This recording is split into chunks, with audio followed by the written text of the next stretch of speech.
Kwankwa joins us now to speak more on the matter. A very good morning to you. Welcome to the AM Report. Thanks for making time for us. For you, morning, and thank you for having us. Why was this an important issue to raise? And did you guys not try and seek clarification from SAFA and from the coach himself first before taking the matter up with the Human Rights Commission?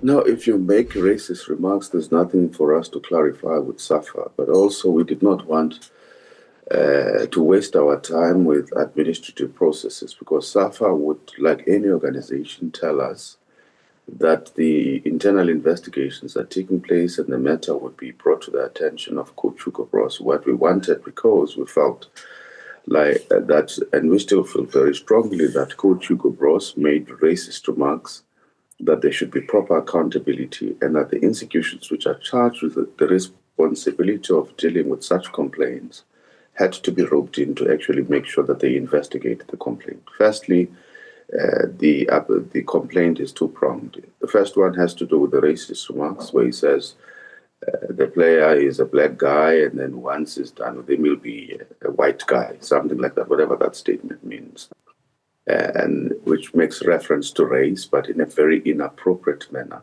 The second one has to do with the sexist remarks that he made against Mbokazi's agent, Ms. Michaels.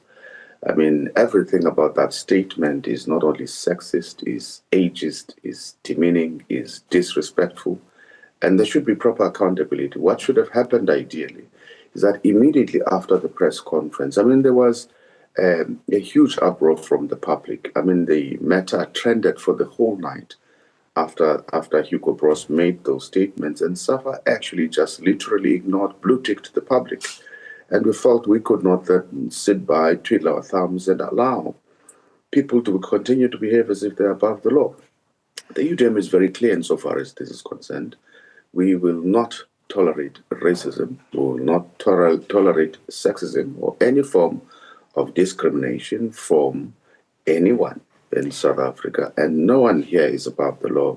So if Hugo Broos, for example, was quoted out of context or was misunderstood or the message was lost in translation, what we expect for him and of him is to account to the Human Rights Commission when the relevant body does its investigation on this matter. You know the idiom which comes from the 1600s, which is white as a sheet. It's when somebody is shocked or they're ill, or it makes reference to somebody having confronted something. So could it perhaps have been that he was actually saying, which is what a source being quoted by Times Live is actually saying, that he was referring to the fact that because he would be read the riot act by the coach, that he would be pale because he would be in shock with how strict the coach would be. Are you not conflating player management and disciplinary measures with racism? Well, he didn't say that. That's not what he said. So that's the interpretation. That's how the other person chooses to interpret the same statement. But there are also millions of South Africans who are offended by that statement, and we're not going to take that away simply because other people hold a different view. And he didn't even use that expression in that sense. He says he's a black guy, he'll be a white guy. And the statement is also contextual. He was talking about a lot of ill discipline in the South African League, speaking down on a number of issues when it comes to player behavior, and a number of concerns really that had to do with how South African players conduct themselves. And also, like, there were a number of condescending statements where they made you feel like he was really talking to a third world country. Because remember, the coach is not really talking to players directly. He does that during the dressing room. He does that during coaching sessions. When he holds press conferences, it's an opportunity for him to take the entire nation into his confidence about the level of preparation, some of the challenges and what they're doing about them. So it's not for him to call a press conference and to have a complete meltdown about a player and completely overreact and make racist, irresponsible and sexist remarks. So those who hold a different view, okay, it's great. A complaint has been lodged with the Human Rights Commission and the matter will be clarified. But none of them are actually trying to justify the sexist remarks. In fact, those who are making that argument have decided to completely ignore the sexist remarks And some of them, they claim to be feminists and activists in this regard, which is very shocking and surprising.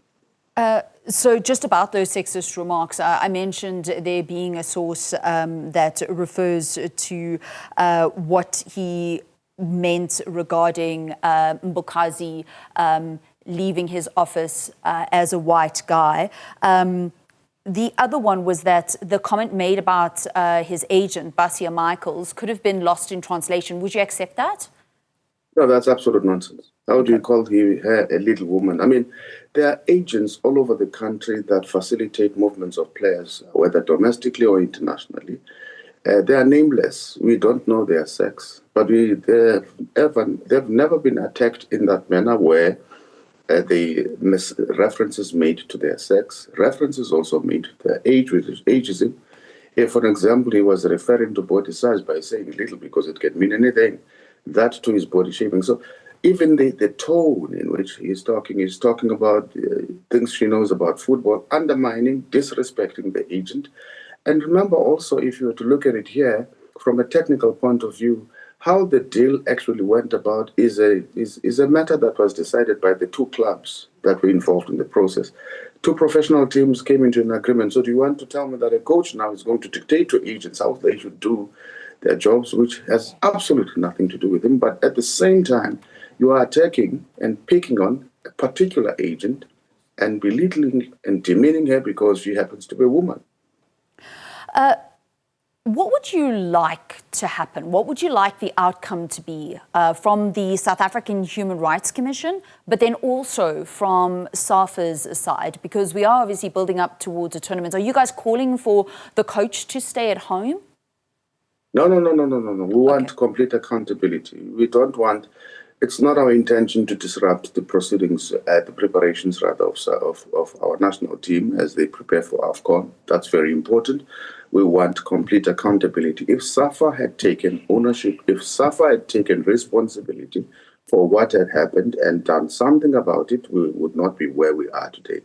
We expect SAFA to show accountability. The Human Rights Commission, we've spoken about corrective measures being put in place, making sure that there's accountability, making sure that the institution, which is SAFA, puts in place a framework that will allow people to embrace non-racialism if needs be, if indeed the message of the coach, especially when it comes to racism, was not lost in transformation. Surely he must undergo some kind of program which will deal and address those issues. But there must be accountability. We're not calling for the coach's head. People mustn't misunderstand us. Okay. We're fighting for a particular principle.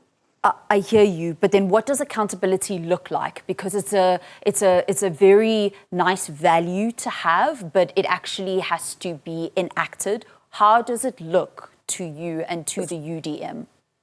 The first thing, the coach has to explain himself, right? Explain himself.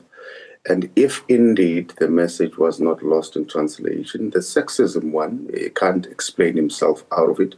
The one about race is subject to interpretation as we're making. It depends on the message he was trying to bring across. But he has to explain himself. He has to account for the utterances he has made. He has to make a public apology for his mistakes. But SAFA as well must say... Oh, I think we have... Again. Mr. Kwankwa, I think we lost you there. It seems as if your signal just went down a little bit. Can you just repeat your last sentence for us? You have said a lot of things. I don't know which was the last. Let me start from the beginning and say, we expect that the coach must be given an opportunity to explain his utterances, right? Be accountable for them. For example, if the first one about race, the allegation we're making of racism, if it was lost in translation, we can only know if the coach is given an opportunity to explain himself. Secondly, the second sexist remarks, he cannot explain himself out of that. There needs to be a public apology after that process has been done. Secondly, the Human Rights Commission has to make sure that SAFA has put in place a program that will create awareness and conscientize the coach about these issues, which he has to undergo in order for him to become a better leader for a national team. I mean, this can't be coming. We can't be accusing a person who's supposed to use the national team, which is a national asset, as a unifying project. We shouldn't even be having these discussions. Mr. Kwankwa, just a quick yes or no. Have you spoken to Basia Michaels or Mbekezeli Mbokazi? No, we haven't. Okay. Amazing. Thank you so much for clarifying UDM's position as well as this referral of the coach to the Human Rights Commission. We appreciate your time this morning. That's Nqabayomzi Kwankwa.